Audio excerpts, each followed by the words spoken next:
Reading a book, a student shares thoughts on a novel, keywords and phrases, a plot, the main events of a story, a genre, a category of literature, e.g., mystery, fantasy, historical fiction, character, a person in a story, protagonist, the main character in a story, antagonist, the character or force opposing the protagonist's theme, the central idea or message of a story, setting, the time and place where a story takes place, conflict, a struggle or problem in the story, resolution, how the story's conflict is solved, narrator, the person who tells the story, point of view, the perspective from which a story is told, e.g., first person, third person, climax, the most intense or exciting moment in a story, foreshadowing, hints or clues about what will happen later in a story, suspense, a feeling of excitement or tension in a story, symbolism, when something represents a deeper meaning in a story.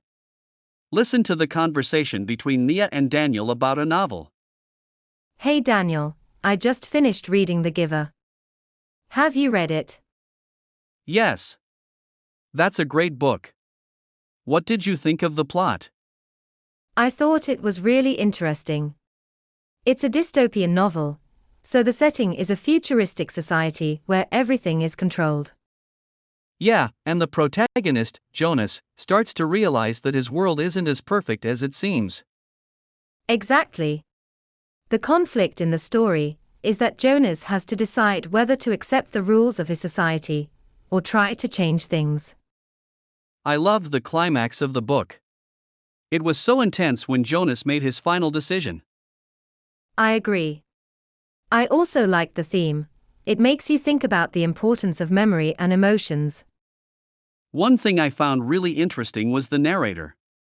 Since the story is told from Jonas's perspective, we slowly learn new things as he does. Yes. And I noticed a lot of foreshadowing in the story, like when Jonas starts seeing colors.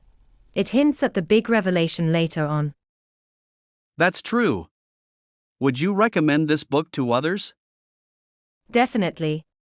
The resolution was really satisfying, and it left me thinking about a lot of things.